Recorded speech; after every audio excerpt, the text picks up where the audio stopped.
नमस्कार विद्यार्थी मित्रों, पिछले वीडियो में हमने हमारी कक्षा 10 का पद्य 13 साधुपदेश उनको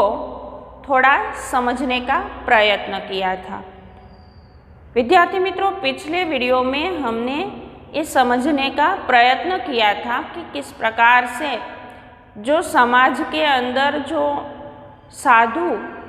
ढोंगी धूर्त बाबा होते हैं वो किस प्रकार से लोगों को ठगते हैं, किस प्रकार से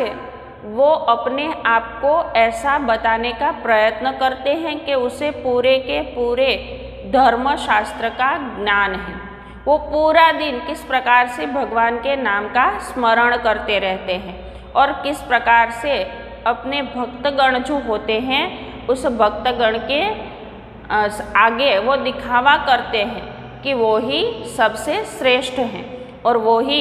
भक्तगणों के दुख का जो उपाय हैं वो उसे बताएंगे, अपने भक्तों के संकट को किस प्रकार से दूर करेंगे। तो ये भी साथ साथ कवि ने हमें बताया था कि किस प्रकार से ऐसे साधु संत जो होते हैं वो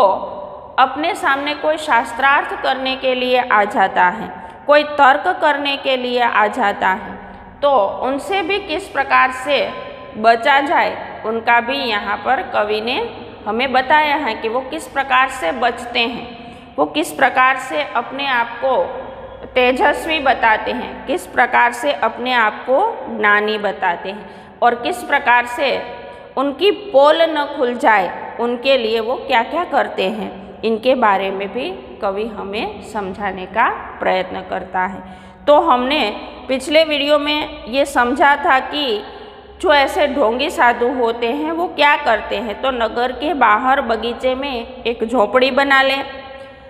अपने दीपक के समान अपनी देह को प्रकाशित रखें,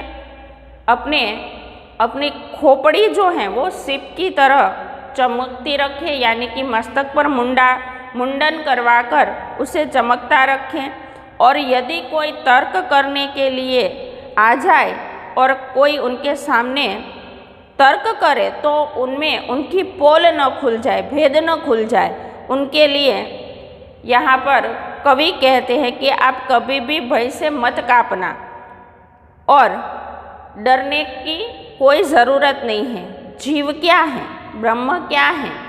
तू कौन है, मैं कौन हूँ। अगर कोई तुमसे शास्त्रार्थ करने के लिए आए और तुमसे ये प्रश्न पूछे कि जीव क्या है, ब्रह्म क्या है, तू कौन है, मैं कौन हूँ, स्लेट पर लिख दो महोदय आजकल मैं मौन हूँ। यदि कोई व्यक्ति ऐसे ढोंगी साधु बाबा के पास शास्त्रार्थ करने जाए और उनसे प्रश्न पूछे कि जीव क्या है, ब्रह्म क्या है, तू कौन है, मैं कौन हूँ, तो अगर कोई ऐसा प्रश्न पूछे और उसका अगर उत्तर न आए तो उनसे डरना मत। तो यहाँ पर कवि कहते हैं कि यदि तुमसे कोई ऐसा प्रश्न पूछे तो उनसे भी बचने का एक उपाय है। तब ऐसे ढोंगी साधु बाबा जो होते हैं वो क्या करते हैं, तो कवि कहते हैं कि स्लेट पर लिख दो महोदय आजकल मैं मौन हूँ, धर्म संकट शीघ्र ही इस युक्ति से कट जाएंगे, सामने से तार्किक विद्वान सब हट जाएंगे। यदि ऐसा धर्म संकट आ जाए कि तुम्हें इस प्रश्न का उत्तर देना पड़े कि जीव क्या है, ब्रह्म क्या है, तुम कौन हो, मैं कौन हूँ, तो उनसे बिल्कुल डरने की कोई ज़रूरत नहीं है। यदि कोई आपसे ये प्रश्न पूछने आए तो सिर्फ एक ही काम करो। क्या करना है कि एक स्लेट पर सिर्फ ये लिखकर दे देना कि महोदय आजकल मैं मौन हूँ और तुमसे अभी मैं इस प्रश्न का उत्तर नहीं दे सकता। तो इसी वक्त तुम इस प्रश्नों के उत्तर से बच सकते हो, धर्म संकट तुम पर से शीघ्र ही हट जाएगा और सामने आने वाला जो तार्किक विद्वान है, जो तुमसे तर्क करने आया है, दलील करने आया है, तर्क यानी दलील, तो दलील करने आया हुआ जो विद्वान है वो चला जाएगा और तुम पर से ये जो धर्म संकट आया है ये दूर हो जाएगा। तो यहाँ पर कवि इस बात पर कटाक्ष करते हैं कि यदि ऐसे जो ढोंगी साधु हैं, ढोंगी बाबा हैं, उसे ज्ञान तो है नहीं, और जब कोई उनसे ये धर्म के बारे में अगर कोई प्रश्न पूछने जाता है, उनसे कुछ जानने के लिए जाते हैं, तो उसे तो कुछ मालूम नहीं होता, तो ये उनसे भी बचने का जो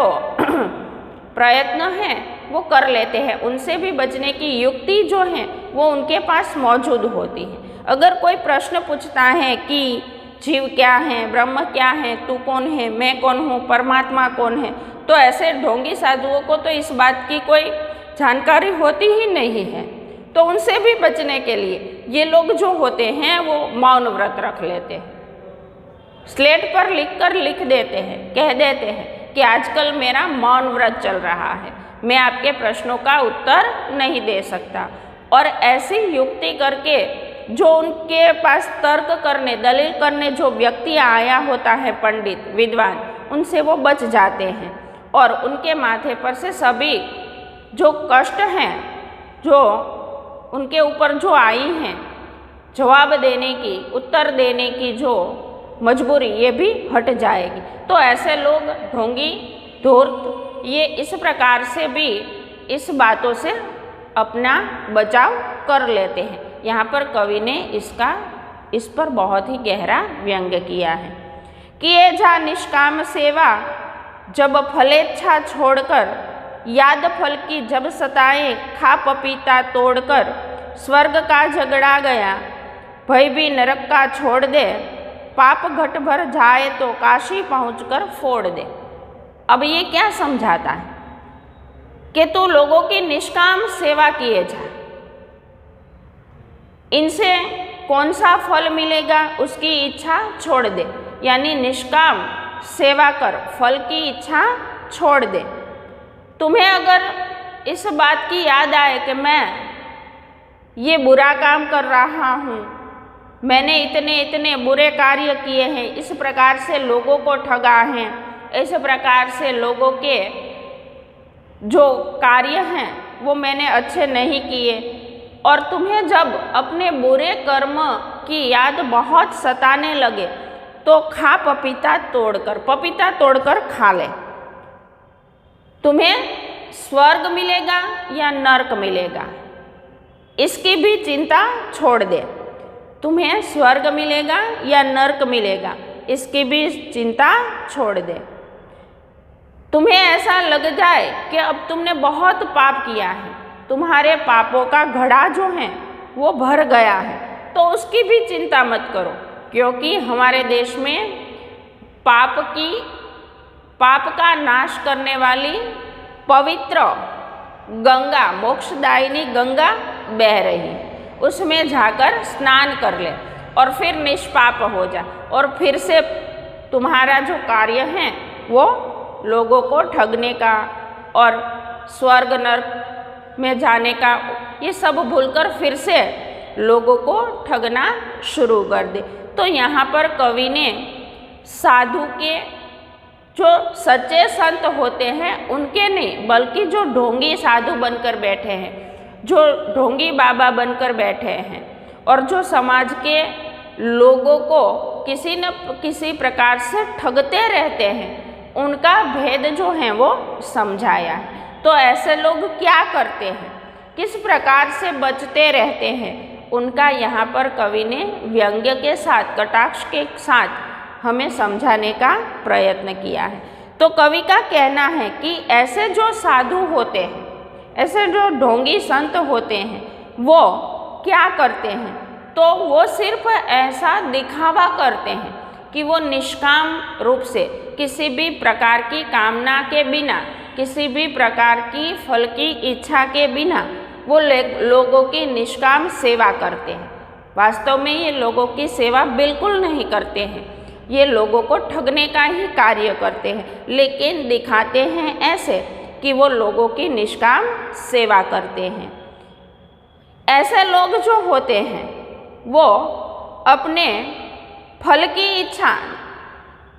बताना ये चाहते हैं कि वो लोगों की निष्काम सेवा करते हैं, उसे किसी कोई फल की इच्छा नहीं है, बिना फल की इच्छा वो लोगों की सेवा करते हैं, निस्वार्थ सेवा करते हैं, उनमें उनका कोई स्वार्थ नहीं है। और अगर ऐसे लोग किसी को किसी भी प्रकार से ठगते हैं, उसे लूटते हैं, और जब उसे ऐसा लगता है कि हमने बहुत बुरा किया है, अब मुझे स्वर्ग में स्थान मिलेगा या नरक में मिलेगा, तो ऐसा सब कुछ सोच विचार को छोड़कर वो सिर्फ खाते ही रहते हैं। इसलिए यहाँ पर कवि ने कहा है कि खा पपीता तोड़कर, यानी जो फल है उसे तोड़कर खा जा, उसकी चिंता भी मत कर, उनके बारे में सोच भी मत कि तुझे स्वर्ग मिलेगा या तुझे नरक मिलेगा।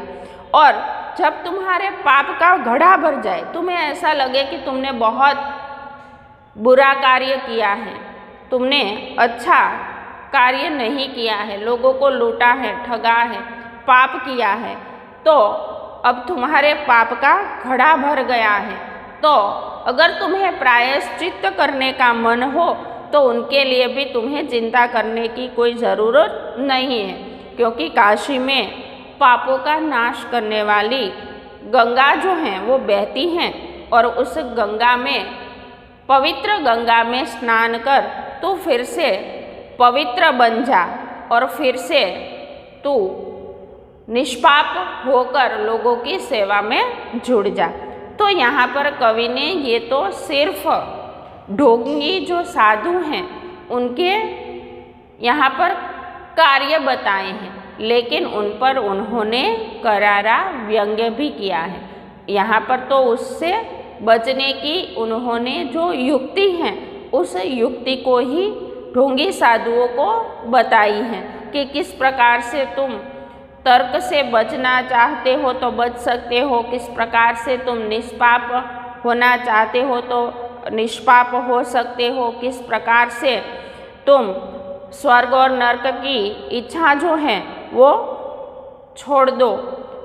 और तुम लोगों को ठगो, किस प्रकार से भक्तों को उपदेश देकर तुम उसे सिर्फ ये दिखाने का प्रयत्न करो कि तुम ज्ञानी हो और भीतर से लोगों का हमेशा बुरा ही करते रहो, और किस प्रकार से लोगों को ठगने के लिए साधु बनो, किस प्रकार से नगर के बाहर बगीचे में झोपड़ी बनाओ, वहाँ रहो, देह को प्रकाशित रखो और माथे को ऊपर चंदन आदि के तिलक करके खोपड़ी मुंडवा कर उसे सिप की तरह चमकती रखो, और किस प्रकार से लोगों को, अगर कोई तुम्हें प्रश्न पूछता है कि जीव क्या है, ब्रह्म क्या है, तू कौन है, मैं कौन हूँ, तो उसका उत्तर न देना पड़े इसलिए स्लेट पर लिखकर ये जवाब दे दो कि आजकल मैंने मौन व्रत धारण किया है, मैं बोल नहीं सकता, इसलिए आपके प्रश्नों का उत्तर नहीं दे सकता। तो इस युक्ति से भी तुम बच सकते हो। तो विद्यार्थी मित्रों, यहाँ पर कहने का तात्पर्य ये है कि समाज में सभी लोग बुरे नहीं होते हैं, समाज में सभी संत बुरे नहीं होते हैं, सच्चे सज्जन और संत भी होते हैं, लेकिन ऐसे संत बहुत कम मात्रा में होते हैं। ऐसे जो सज्जन होते हैं, संत होते हैं, ये हमेशा लोगों के भलाई के ही कार्य करते हैं, वो कभी लोगों को लूटते नहीं हैं, कभी उसका बुरा नहीं चाहते। लेकिन समाज में कुछ लोग ऐसे भी होते हैं जो साधु का वेश धारण करके हमेशा लोगों को लूटने का ही प्रयत्न करते हैं, लोगों को मूर्ख बनाने का ही प्रयत्न करते हैं, और भोले भाले लोगों की जो बातें हैं, उन भोले भाले लोगों की जो मान्यता है, उनका जो विश्वास है, उस विश्वास को वो हमेशा ठगते रहते हैं, उस विश्वास को हमेशा वो तोड़ते रहते हैं। और यहाँ पर कवि ने इसीलिए इस कविता पर साधु उपदेश द्वारा ऐसे ढोंगी साधुओं पर कड़ा व्यंग्य किया है। तो विद्यार्थी मित्रों, आज के जो हमने पद्य पढ़ा है, इस पद्य के जितने भी स्वाध्याय के प्रश्न हैं, ये सभी स्वाध्याय के प्रश्न आपको अपनी बुक्स में प्रश्नों के उत्तर लिखकर रखना है। यहाँ पर स्वाध्याय के प्रश्न जो हैं वो 1 से लेकर 8 तक हैं। तो आपको ये सभी के सभी प्रश्नों के उत्तर अपनी बुक्स में लिखकर रखना है और अच्छी तरह से उसे पढ़ना भी है। आज के विद्यार्थी मित्रों, आज के वीडियो में इतना ही। अगले वीडियो में हम दोबारा मिलेंगे। अस्तु।